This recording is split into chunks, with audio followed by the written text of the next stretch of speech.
आज मलेसियाबाट यो लास आयो। तपाईँ अन्तर्राष्ट्रिय विमानस्थलमा जाँदाखेरि कति परिवारहरू विरोध भए। हाम्रो देशको नेताहरूको मजबुत पर्ने होइन। तर अहिलेको नेतृत्व कहाँ चुक्यो? अहिलेको नेतृत्वले कहाँ कमी कमजोरी गर्यो? अहिलेको नेतृत्वले साँच्चैको देश र जनताको प्रति काम गरेकी गरेर त्यसको बारेमा हामी बहस गरौँ। म प्रजातन्त्रको पक्षमा बोल्छु, लोकतन्त्रको पक्षमा बोल्छु, म सिस्टमको पक्षमा बोल्छु। यो देशमा सिस्टमको लागि म लडेको मान्छे, जेल परेको मान्छे।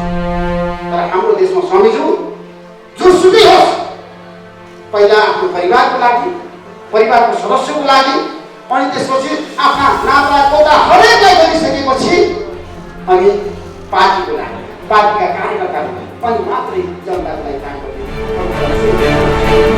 हाम्रो नेपाली जनताको आत्मविश्वास मान्छे आत्मविश्वास प्रधानमन्त्री केपी शर्मा ओलीमा आत्मविश्वास छ। नेता भनेको दूरदर्शी हुनुपर्छ। नेता भनेको अरूको लागि गर्नुपर्छ, आफ्नो लागि होइन। नेता भनेको परिवारको लागि होइन। नेता भनेको पार्टीको लागि, देशको लागि। भारतले 10 लाख कोभिडको खोप दियो, आज हामी उत्साहित भएको छ। तर हाम्रो देशमा त्यस्तो वैज्ञानिक छैन स्वामीज्यू। नेपालले पनि खोप सिर्जना गर्न सक्छ, उत्पादन गर्न सक्छ, विश्वलाई खोप दिन सक्छ भन्ने वैज्ञानिकहरूलाई हाम्रा देशका शासकहरूले, प्रधानमन्त्रीले अथवा देशका नेतृत्वकर्ताले किन बहस गरेनन्? नेपालमा पनि खोप उत्पादन गर्न सकिन्छ, जडीबुटीको देश हो नेपाल। तर आज प्रधानमन्त्रीसँग भिजन छ, तर कतिपय साथीभाइहरूले मैले केही बोली कि अब समाचार बन्छ, मलाई गाह्रो छ। यो सबै नेता साथ म कसैको पक्ष र विपक्षमा उठ्न चाहन्छु। बेरोजगारी बात छ, उनीहरूलाई रोजगारी दिनको लागि हाम्रो देशका नेताहरूले भाषण गर्नु पर्दैन, बस गर्नु पर्दैन, बालुटारमा बसेर, कुमलटारमा बसेर, गुलाबी ठाउँमा बसेर, कोटेश्वरमा बसेर। 24 घण्टा रमाइला र महत्त्वपूर्ण जानकारीहरूको लागि क्या रमाइलो टिभीलाई सब्स्क्राइब गर्नुहोला। सम्मान गर्ने, अभिनन्दन गर्ने, प्रशंसा गर्ने काम गर्यौँ भने हामी सफल हुन्छौँ। र आजको कार्यक्रमका प्रमुख अतिथि यस्तो व्यक्तित्व हुनुहुन्छ, देशलाई योगा ध्यानबाट सबैलाई शान्त पार्ने, सबैको रिस आक्रोशलाई शान्त पार्ने, सबैले भएको जुन छ नि परिवारमा होस् अथवा समाजमा अथवा देशमा एक्लै आएको वस्तु स्वीकार्न कोही पनि तयार हुँदैन। सबैमा महत्त्वाकांक्षा हुनुपर्छ, तर शान्त स्वस्थ प्रतिस्पर्धा गर्नको लागि एकदम ज्ञानको भण्डार भन्छु म स्वामी अरुणानन्दलाई। त्यसैले हाम्रो बिचमा आज ज्ञानको भण्डार व्यक्तित्व हुनुहुन्छ, जसले धेरै कुरा जान्नु भएको छ, धेरै कुरा हामीलाई दिनुभएको छ, यो देशलाई दिनुभएको छ, अन्तर्राष्ट्रिय क्षेत्रलाई दिनुभएको छ। तपाईँहरू सबैले स्वामीज्यूलाई ताली बजाएर अभिनन्दन गर्न आग्रह गर्न चाहन्छु। आजको एकदम राम्रो व्यक्तित्व, सक्षम व्यक्तित्व, सबैको प्रिय व्यक्तित्व, सबैको मनमा बस्न सक्ने व्यक्तित्व स्वामीज्यू। तपाईँसँग अभूतपूर्ण ज्ञान छ, त्यो ज्ञान मैले 1% पाएँ भने पनि म सफल हुन्छु। त्यसैले आजको यो कार्यक्रमको गरिमा कसरी बढ्यो भन्दाखेरि आज 5औं वार्षिक उत्सव, 4थो हो, तर यसको 5औं हुनुपर्छ, 4थो भएको छ। 4 वर्ष पुगेर आज हामी 5 वर्षमा प्रवेश गरेका छौँ। 4थो वार्षिक उत्सव हामीले मनाइरहेको भने मिडियाले म के भन्न चाहन्छु भन्दाखेरि तपाईँले राइट पर्सनलाई छान्नु भयो। आज प्रधानमन्त्री म तपाईँ सबैलाई साथी गर्न चाहन्छु। अब हाम्रो मिडियाले पनि हामी सबैले पनि एउटा सकारात्मक सोच राखेर यस्ता व्यक्तित्वलाई प्रधानमन्त्री बनाउन थाल्यौँ भने मात्रै हामी सफल हुन्छौँ। जनताले खोजेको छ अब स्वामी अरुणानन्द जस्तो व्यक्तित्व, उहाँको विचार, उहाँको सृजनशीलता, उहाँको क्षमतालाई, उहाँको सकारात्मक सोच र चिन्तनलाई अब समाजले खोजेको छ, देशले खोजेको छ। त्यसैले मेरो प्रिय मित्र राजु भट्ट अत्यन्त शालीन मान्छे, अत्यन्त विवेकी मान्छे, अत्यन्त इमान्दार मान्छे। नेपाली पत्रकारितामा राजु भट्टले जुन किसिमको प्रगति र उन्नति गर्नुभएको छ, म यति गौरवान्वित छु, यति खुसी छु, यति सन्तुष्ट छु। म आज धेरै व्यस्त थिएँ स्वामीज्यू, तर मैले सोचेँ यो ठाउँमा आउनैपर्छ, यो ठाउँमा आउनैपर्छ। राजु भट्टलाई मैले प्रोत्साहन गर्नैपर्छ, मलाई मैले सहयोग गर्नैपर्छ। उहाँको प्रतिभा छ, त्यो प्रतिभालाई प्रस्फुटन बनाउनको लागि एउटा सञ्चारकर्मीले हातेमालो गर्नैपर्छ, सरकारले गर्नैपर्छ भनेर म यहाँ आएको छु। नेपाली पत्रकारितामा व्यवसायिक पत्रकारिता गर्ने, जसले नेपाली पत्रकारितामा स्वच्छ र प्रतिस्पर्धा स्वस्थ प्रतिस्पर्धाको पत्रकारिता गर्ने, जसले नेपाली पत्रकारितामा सकारात्मक सोच राखेर पत्रकारिता गर्ने, सही सूचना सम्प्रेषण गर्ने राजभट्ट। त्यसैले तपाईँ सबैले एकपटक म आग्रह गर्न चाहन्छु, तपाईँ सबैले राजु भट्टजीलाई अभिनन्दन गर्नु, ताली बजाएर।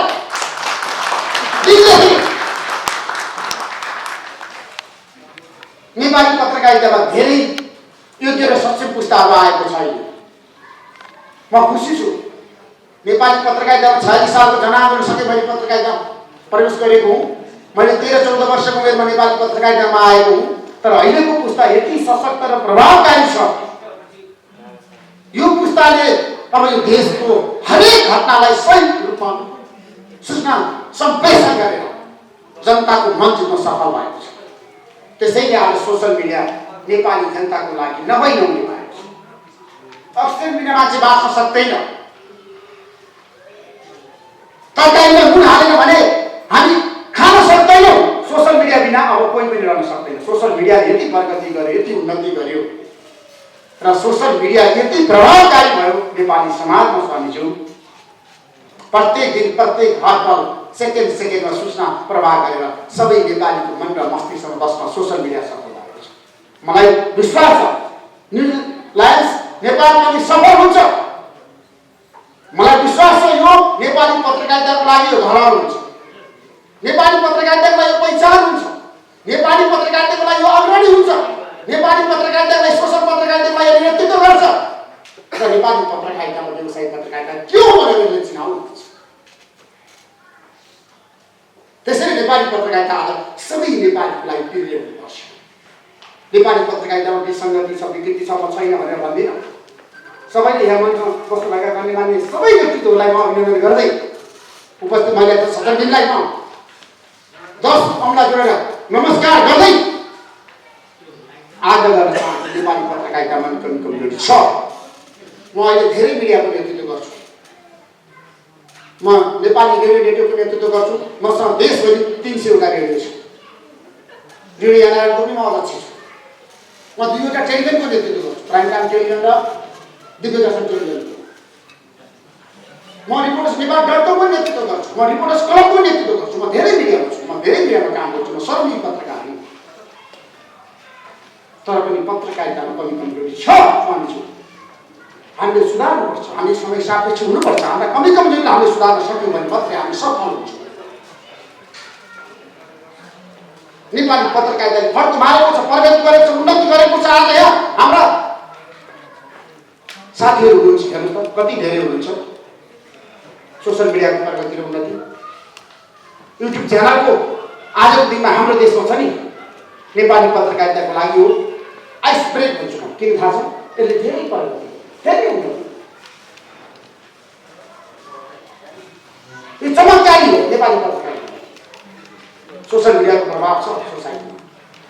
त्यसैले आज जुन किसिमको एउटा शुभकामना दिनको लागि र राजु भट्टको नेतृत्वमा रहेको मिडियाले प्रगति गरोस्, उन्नति गरोस् भनेर यहाँ आइरहँदाखेरि अहिलेको परिस्थितिको बारेमा स्वामीज्यू तपाईँलाई थाहा छ। तपाईँ प्रधानमन्त्री केपी शर्मा ओलीलाई योगा सिकाउँदै हुनुहुन्छ। मलाई विश्वास छ योगा र ध्यानले मान्छेलाई सकारात्मक दिशातिर गराउँछ। योगा र ध्यान गर्ने मान्छे सफल हुन्छ। त्यो पनि कोसँग भन्दा स्वामी अरू आनन्दसँग। विश्वव्यापी रूपमा चाहिँ योगा र ध्यानमा चाहिँ एउटा पैसा बनाएको नेपालमा को छ भन्दाखेरि स्वामी अरू आनन्द छ भने सबैले चिनेको व्यक्तिले आज प्रधानमन्त्री केपी शर्मा ओलीलाई योगा सिकाउँदै हुन्छ। मलाई विश्वास छ प्रधानमन्त्री केपी शर्माले स्वस्थ हुनुपर्छ, उहाँको सोच पनि स्वस्थ हुनुपर्छ। केपी शर्मा ओली देशको प्रधानमन्त्रीसँग भिजन छ। तर कतिपय साथीभाइहरूले मैले केही बोलेँ कि अब समाचार बन्छ, मलाई गाह्रो छ। मेरो सबै नेता सराप्नुहोस्, म कसैको पक्ष र विपक्षमा पुग्न चाहन्न। म समस्यामा छु स्वामीज्यू। पछिल्लो समय मलाई धेरै बोलाउँछ। मैले कहाँ कसैको बोलेँ, कुन कुरा बोलेँ? म प्रजातन्त्रको पक्षमा बोल्छु, लोकतन्त्रको पक्षमा बोल्छु, म सिस्टमको पक्षमा बोल्छु। यो देशमा सिस्टमको लागि म लडेको मान्छे, जेल परेको मान्छे। मलाई संघीय लोकतान्त्रिक गणतन्त्रको बारेमा बोल्नको लागि कुनै हिचकिचाहट छैन। म खुलेर प्रशंसा गर्छु, म खुलेर यसको पक्षमा बोल्न तयार छु। म सिस्टम आजको दिनमा नेपाली जनताको लागि प्रजातन्त्रको विकल्प प्रजातन्त्र, लोकतन्त्रको विकल्प लोकतन्त्र, यसको काहीँ विकल्प छैन। तर अहिलेको नेतृत्व कहाँ चुक्यो, अहिलेको नेतृत्वले कहाँ कमी कमजोरी गर्यो, अहिलेको नेतृत्वले साँच्चैको देश र जनताको प्रति काम गरे कि गरेन त्यसको बारेमा हामी बहस गरौँ न। सम्झौँ आगामी दिन जनताका सपनाहरू धेरै छन् स्वामी, हामी कोभिडमा छौँ। यो हलमा हाम्रा अतिथि देवभाव बसिरहँदाखेरि पनि हामीलाई डर छ सङ्क्रमण, हामीलाई डर छ उच्च जोखिम।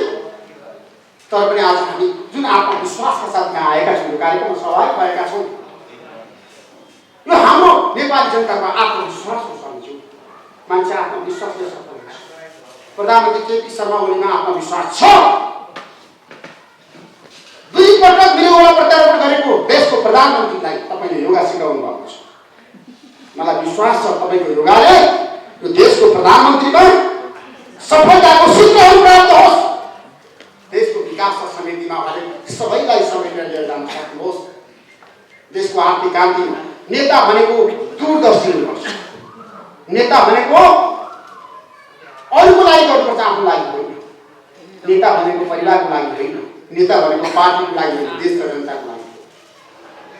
सर्वप्रथम नेताले गर्ने पहिला देशको लागि, त्यसपछि जनताको लागि, अनि मात्र अरू नेता।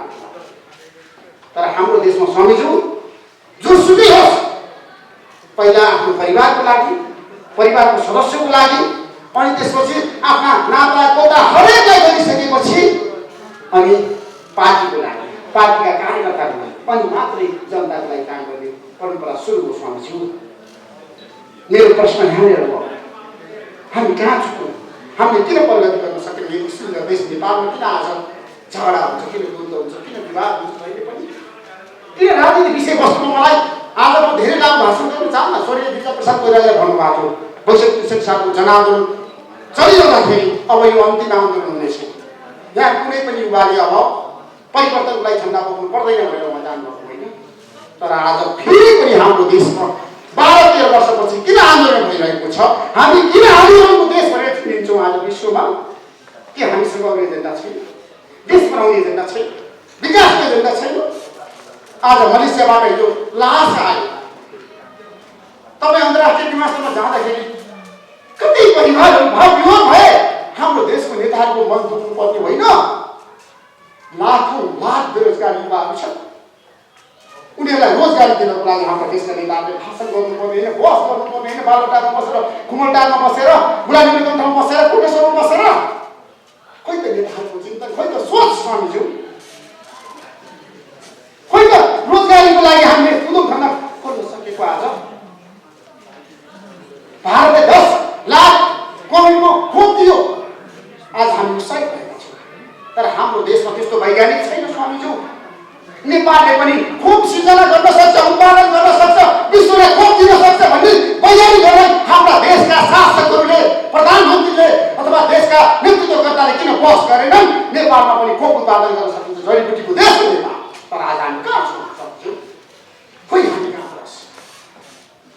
आज नेपालले एउटा खोप सिर्जना गरेको भए, आज उत्पादन गरेको भए, नेपालमा पनि खोपको लागि हामीले एउटा पहल गरेको भए आज नेपाल विश्वमा कहाँ पुग्थ्यो समझ्यौँ? नेपालको नाम कहाँ हुन्छ? मेरो प्रश्न यहाँ हो समझ्यौँ। म लामो दैनिक म प्रत्येक दिन 4 घण्टा बहस गर्छु समझ्यौँ, रेडियो टेलिभिजन रिपोर्टर्स। तर म बेलुका 12 बजे घर पुग्दाखेरि, राति 12 बजे घर पुग्दाखेरि म ओछिनमा पल्टिन लाग्दाखेरि, सुत्न लाग्दाखेरि म सम्झन्छु दिनभरि मैले आफ्नो समय फेरि पारिरहेको छु। जुन बहसले यो देशलाई परिवर्तन गर्न सकेन समझ्यौँ, यो देशलाई कुशल नेतृत्व जनाउन सक्यौँ, यो देशमा दूरदर्शी राजनेता आएन। पछिल्लो समय हामी चुकेका छौँ। मलाई विश्वास छ आजको पत्रकारिताले, आजको हाम्रो सामूहिक पत्रकारिताको प्रतिबद्धताले यो देशमा एउटा कुशल राजनेता जन्माउने छ र यो देशको सिस्टमलाई बचाउने छ। सिस्टमको विकल्प छैन र सिस्टमको पक्षमा नेपाली पत्रकारिता जहिले पनि लागि पर्नेछ। हाम्रो यो मूल मन्त्र हो।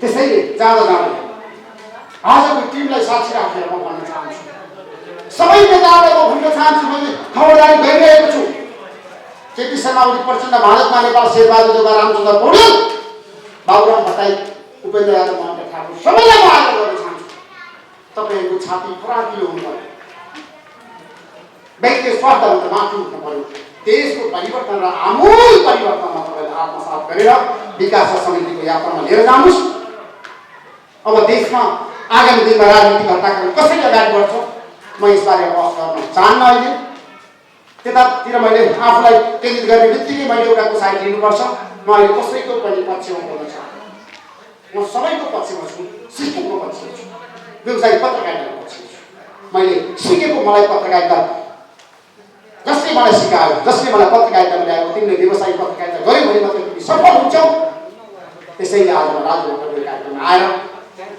उहाँलाई हौसला प्रदान गर्ने उहाँलाई सफलताको लागि शुभकामना दिन आएको अरुण स्वामी आनन्द तपाईँ जस्तो योग्य सचिव मान्छे आजको कार्यक्रमको प्रतिनिधि हुनुहुन्छ यहाँहरू सबैलाई म हात जोड्दै यहाँहरूबाट बिदा हुन्छ हस्त नमस्कार हार्दिक आभार सहित धन्यवाद व्यक्त गरेँ।